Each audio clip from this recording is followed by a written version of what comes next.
Yes, John from San Antonio. Good afternoon, Sam. How's it going? It's going well. I enjoyed your conversation with Harold Pollack last week about Social Security disability.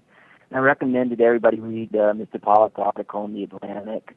I respect Mr. Pollack, and there's a lot of good information in the article, but his political analysis of the situation is extremely naive. He says in the article the historical record suggests that threats to cut to SSDI are likely to prove hollow. Politicians in both parties remember the 80s and the Reagan administration participatively removed hundreds of thousands of people from the federal disability rolls. The result was a political, administrative, and legal and human disaster. My response to that is that today's Republicans are so extreme. They don't care about who they hurt. All they care about is giving more money to the rich. And I actually think that. Look, I mean, I think that it's going to be a tough road to hoe. But look, and I definitely think that amongst amongst sort of policy wonks, there has never been, or at least my observation over the past 15 years, there's never been one who overestimates just how craven the Republican Party can be.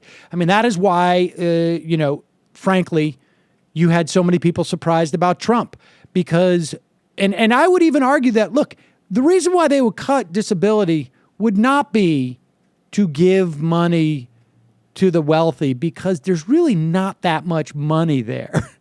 What it is it is the promotion of, I almost hesitate to call it an ideology, but it is the promotion of just an attitude that is like, look, there are bloodsuckers, that government programs are wasteful, that it is just a fever swamp for fraud, and why are we coddling people?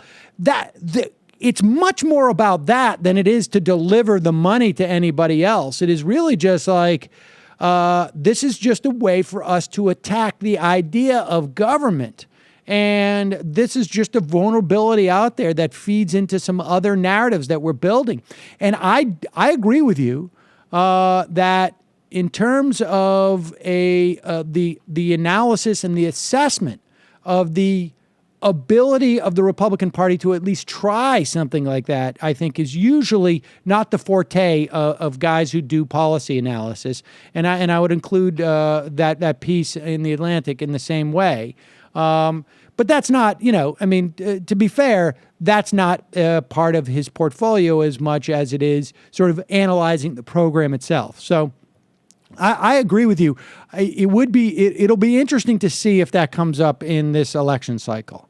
Because, and particularly with the way that Bonaire is so vulnerable right now, that I could see the opportunity for the Republicans to sort of like to allow that debate to happen.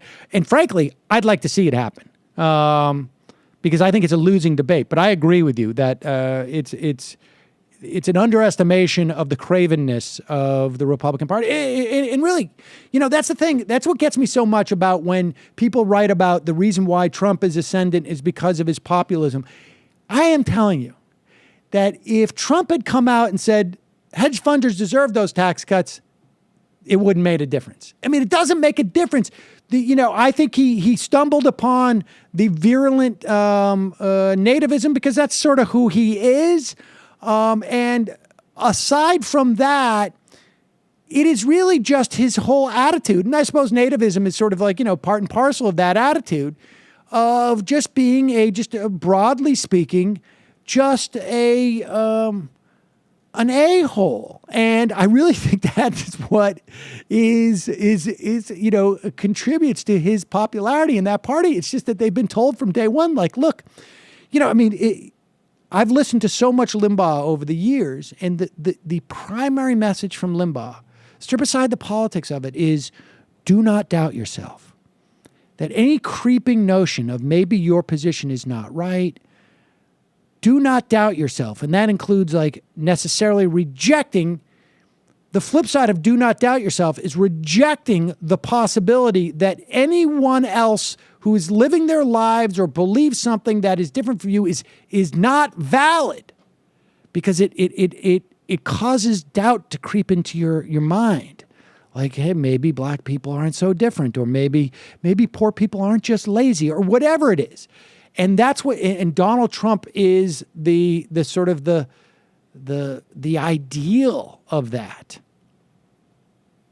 Yeah, one thing, we had a conversation similar to this last January, and my argument was that they were going straight for disability.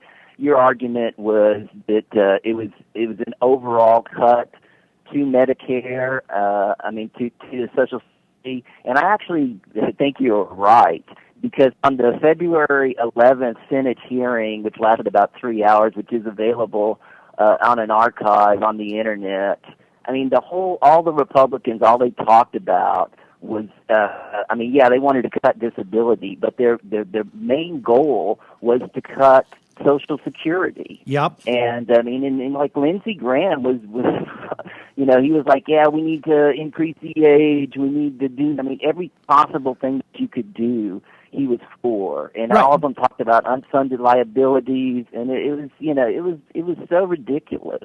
Disabilities was just sort of the entree. Hurt so many people. The disabilities was just the entree, but the big, but in this instance, we're going to have a funding crisis for the disability insurance, and it's going to be a crisis only because John Boehner is so scared now of losing his leadership role that I think he's going to indulge this stuff.